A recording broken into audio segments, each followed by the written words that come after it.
Hey, welcome to the Go-To Physio podcast. In today's episode, we talk about the 6 principles of deliberate practice for every rehab exercise. I hope you enjoy the show. Hey, welcome to the Go-To Physio podcast, episode number 15. My name is Dave O'Sullivan, and once again, thank you for joining me today and for your attention and giving up your time to listen to me. Now, today's episode, we're taking a step back. Over the past few episodes, we've been very practical in applying some of the principles we've spoke about in previous episodes. We're going back to higher level thinking today in an episode that I think is critically important in understanding why we're doing what we're doing and how we go about delivering rehab exercises. Now, in 2008, when I first started with Leeds Rhino, I was at a brilliant mentor at the time, and he really opened my eyes and really reconfirmed what I thought to be true, that, you know, getting athletes especially strong in the gym and getting them moving well in the gym was very important. Now, when I moved back to Munster rugby in Ireland, I found that approach, while it worked really well with some patients, it didn't quite work so well with other trickier, more complex cases. And that's where, you know, I don't entirely agree with this notion that, oh, well, let's just get the person strong. Because again, you know, I worked for all my career in rugby union and rugby league, and I've been very fortunate to work with some very, very strong athletes that are still in pain. So, you know, if it was just as simple as let's get them strong, then, you know, I don't think there'd be as much injuries or as many people in pain. So I think there's a lot more to it than just the strength. Now, I'm not disregarding it, or I don't. I'm not saying for a second that there's no use in getting people strong. I think it can be very liberating, but I think it's a little bit foolish to think that that's all that there is to it. And that's what I want to go into detail today, is 6 principles that I've kind of accidentally stumbled across on a professional development book I was reading, I think it was. But you know, I thought that's exactly what we're doing with some of these exercises that we're doing with people at the moment that we teach in the Go-To Therapist mentorship. And when you get an athlete or you get a patient, sometimes when they do an exercise, you know, I'll put my hands up, you can get sloppy, or certainly I can get sloppy, in that they almost just go through the motions because you might be tired at the end of the day, etc. And I think when we get sloppy and we don't adhere to these principles, the changes, or the long lasting changes, aren't as profound as if we stick to these. And, you know, we stay disciplined with our patients. Then I have found these principles to be very, very effective in making sure that we get those long lasting changes. So one of the first principles is the exercise should be designed to improve in performance.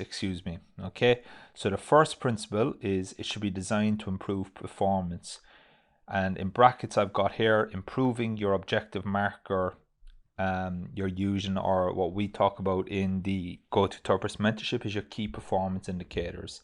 So in the Go-To Therapist mentorship, we've got a graded exposure step-by-step system, so to speak, where at every kind of progression, we're trying to expose the patient, whether that's a professional athlete or whether that's a non-sport patient, to the right amount of load, at the appropriate speeds movement, specific to their lives, their tasks, that ultimately is designed to make a meaningful impact on their life.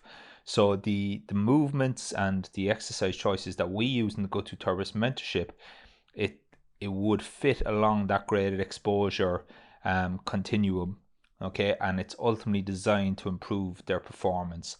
Now, that obviously is plain sailing, don't need too much explanation for an athlete performance, whereas a non-sporting patient, it's designed to make meaningful impacts on their lives, whether that can be they can walk up and down the stairs without being breathless, they can feel springy and light when they're walking, they can lift their kids without fear, without apprehension, they can lift them pain-free. Whatever the movement outcome that you're trying to achieve, we want these movements and these rehab exercises to be designed to improve their performance. So that would go against a lot of maybe the traditional stuff that I was taught in university of trying to isolate muscles and eccentrically load muscles. Okay, so the Go-To-Therapist mentorship, we take a different approach. I've got no problem with overloading tissues, but I want to do it in a way that gets everything working together. Okay, and again, if you haven't listened to the first few episodes of the Go-To Physio podcast, I'd strongly recommend that you listen to especially episodes 1 to 3, which will give you a taste for what I'm talking about here. So again, I don't want to repeat myself too much, but I would definitely recommend checking out those episodes where I talk a lot about coordination and letting the nervous system figure things out. So that's one thing that I think is very, very important, that your exercise choice is designed to improve performance. Okay, now it may not be the final movement that, or the final outcome that you're trying to achieve. It doesn't have to be that, but it should fit along that graded exposure continuum to allow you to get to the next level, which is ultimately then one step closer to getting that person to that outcome that they want to achieve by making a meaningful impact on their life and getting long-lasting results. So that's principle 1.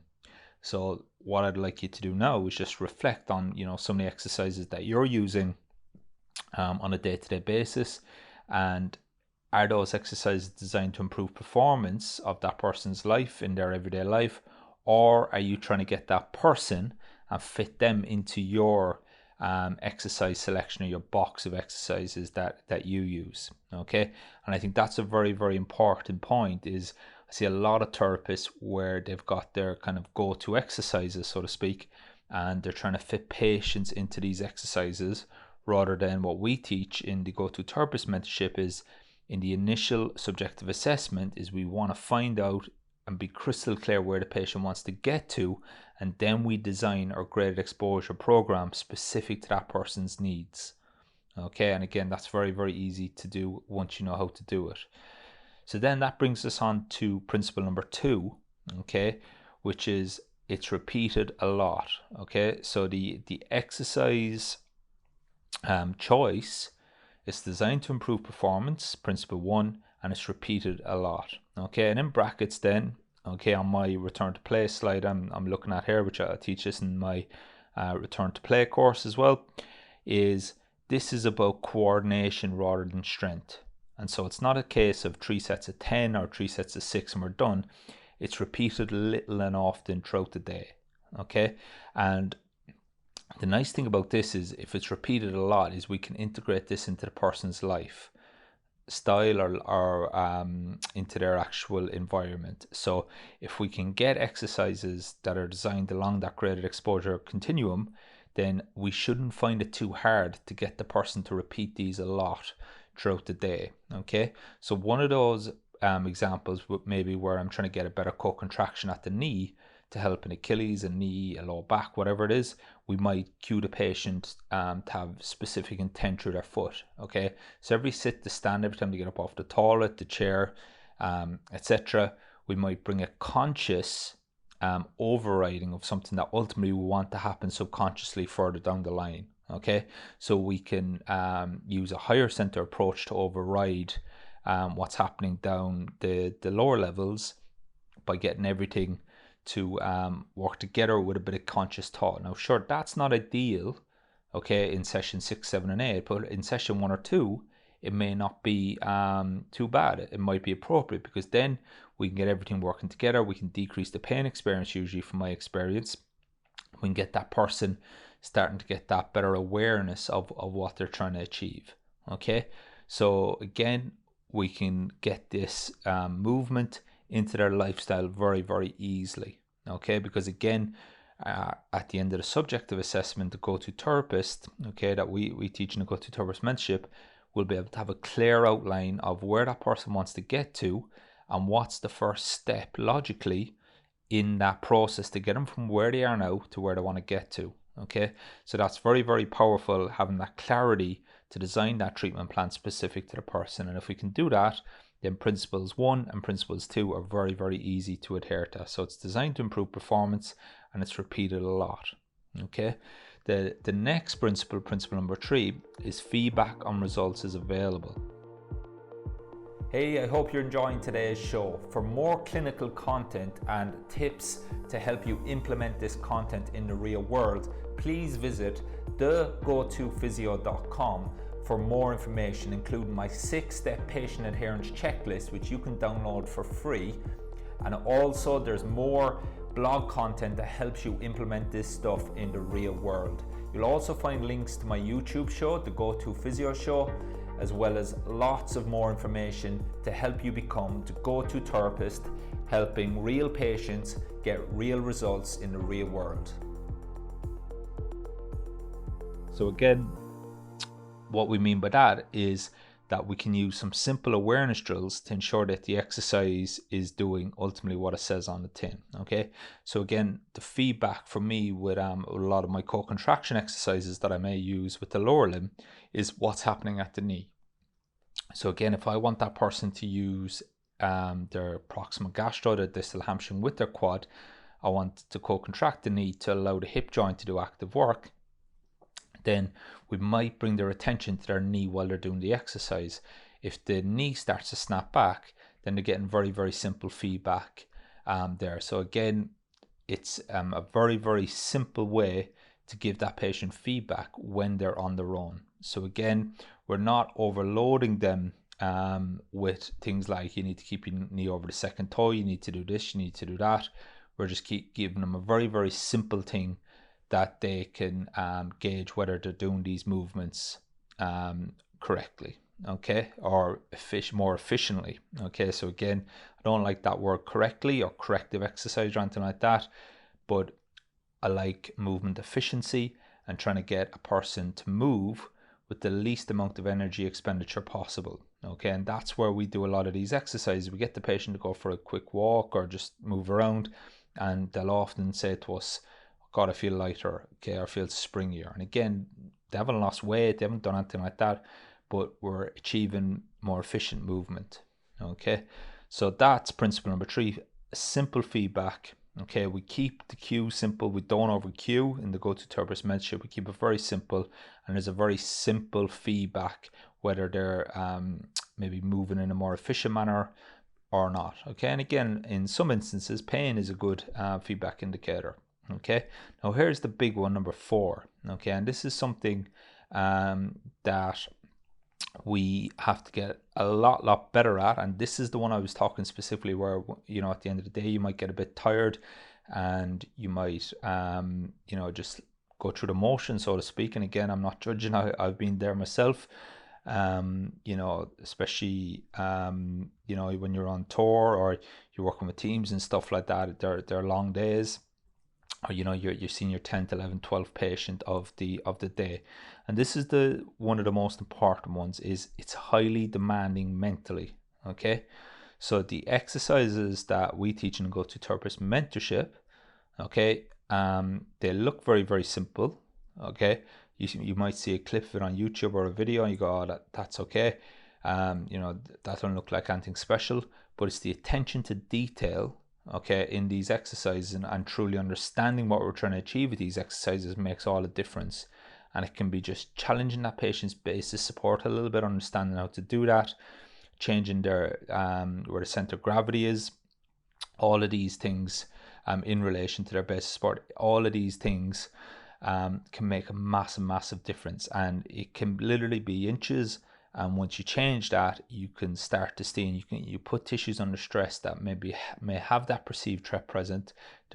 The nervous system is not wanting to load them, and you put them into a position where they've got no option but to tolerate load. Then it changes everything mentally. And I see that day in, day out working with professional athletes. We use the exact same exercises we use in the clinic with non-sporting patients, and they are as challenging and demanding mentally for those patients, those private practice patients, the pro sport patients, just as much as the private practice patients. And it always makes me laugh when you see these world-class athletes, and you know, I've put it in a post before that the majority of them will leave sweating.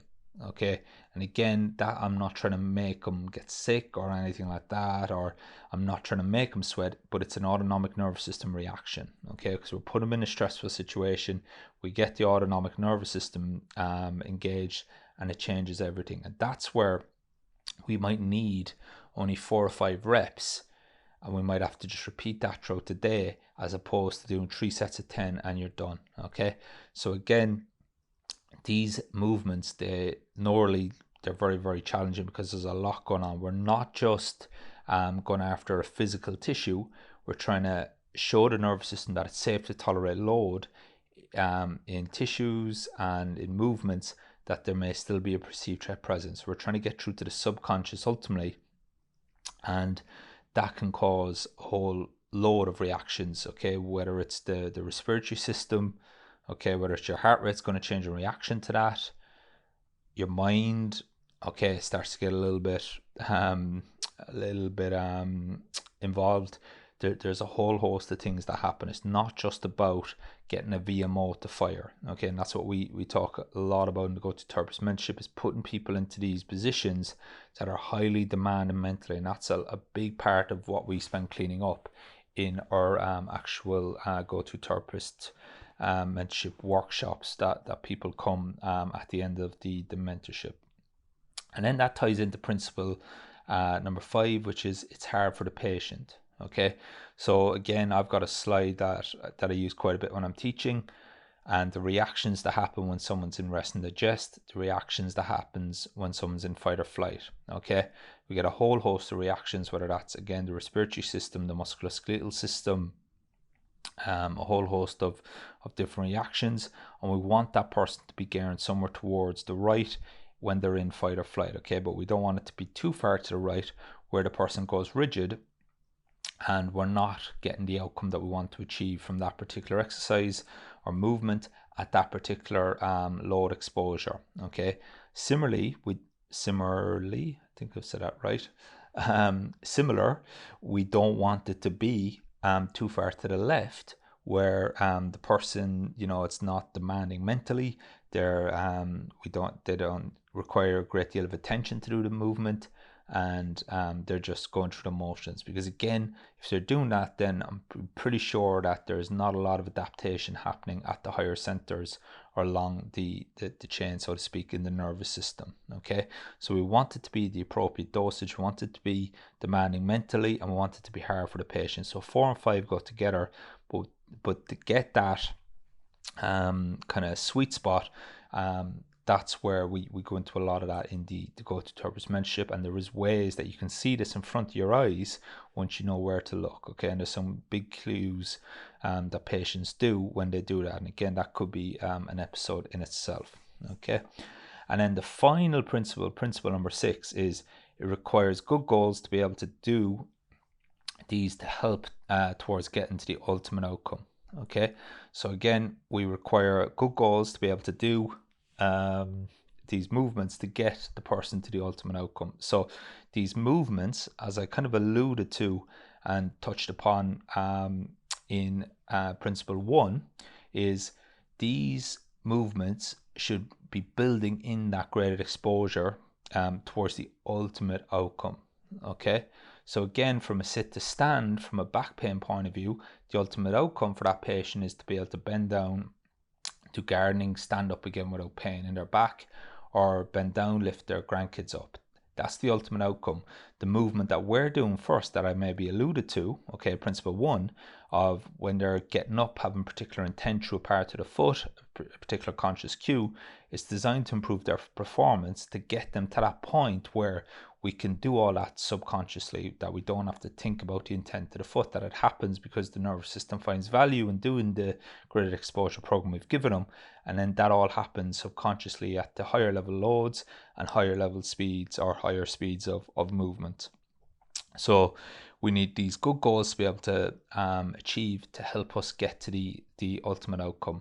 So what I mean by that is that every step of load or speed of movement, that these movements are appropriate, and they get us there. Okay, they're one step closer bridging the gap for where the person is now to where they want to get to, which is that ultimate outcome. And again, I see a lot of therapists in the subjective assessment, and they don't actually know what that patient's ultimate outcome is. Where do they want to get them back to? And if you don't know that, then how can you design a treatment plan? And then that's where I would argue that, again, you're going back to trying to fit that patient's rehab plan into your selection of exercises, rather than understanding where the ultimate outcome for the patient is, and then designing your treatment plan and your rehab plan, your movement plan, whatever you want to call it, specific to that person.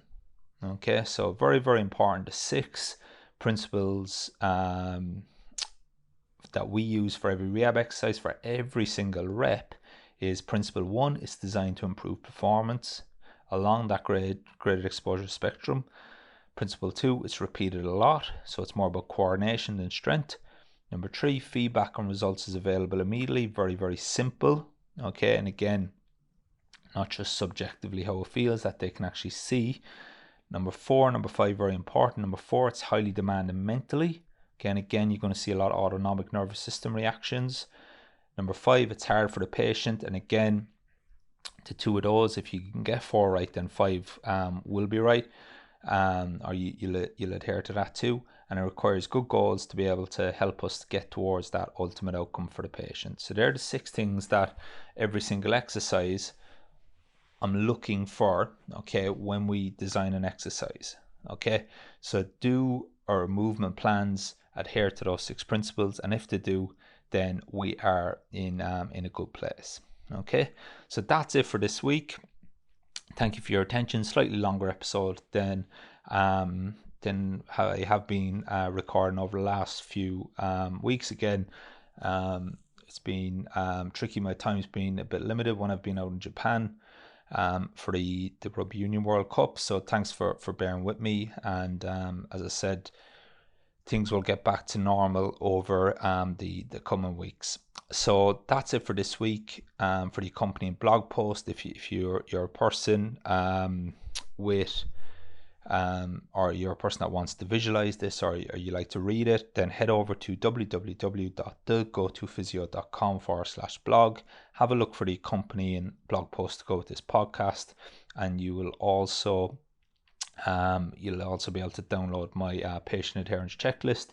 You can get information on the Return to Play course. You can pick up my book on the website, and there's also information there on the Go-To Therapist mentorship, that we apply this stuff day in, day out to help therapists get real world results with real people, and again, become that go-to therapist. Also, there's loads of other additional resources. There's the YouTube shows and other various blogs and resources there. So head over to www.thegotophysio.com/blog, and you'll see all my content there. And as I said, it's worth checking out. Okay, that's it for this week. Thank you so much for your attention. Really appreciate it. And we will see you again next week, when we are going to look at some big issues that I see, after mentoring now well over 300 therapists. There are some big mistakes that I see make now. That could be professional sports physios, that can be therapists working in private practice, and a lot of them are making the same mistakes. So over the coming episodes, I'm going to show you, I'm going to highlight some of these mistakes that you may or may not resonate with, and hopefully then try to help you maybe undo some of these mistakes, or avoid making these mistakes as they pop up as you develop through your career. Okay, so stay tuned, and we'll see you next week for that. As always, thank you very much for your attention, and we'll see you on the next episode, or I'll see you over on www.thegotophysio.com, where all my resources are, as well as my book and more information about the Go-To Therapist mentorship. So head over there now, www.thegotophysio.com, and I'll see you there. Hey, I hope you enjoyed today's show. For more information, please visit www.thegotophysio.com, where you can download my 6-step patient adherence checklist absolutely free, as well as read the accompanying blog that goes with today's episode. We've got lots of cheat sheets and clinical content to help you implement to get real world results with real patients that ultimately helps you become the go-to therapist and allows you to build a profitable, busy private practice or become that go-to therapist in professional sport. I'll speak to you soon on the next episode.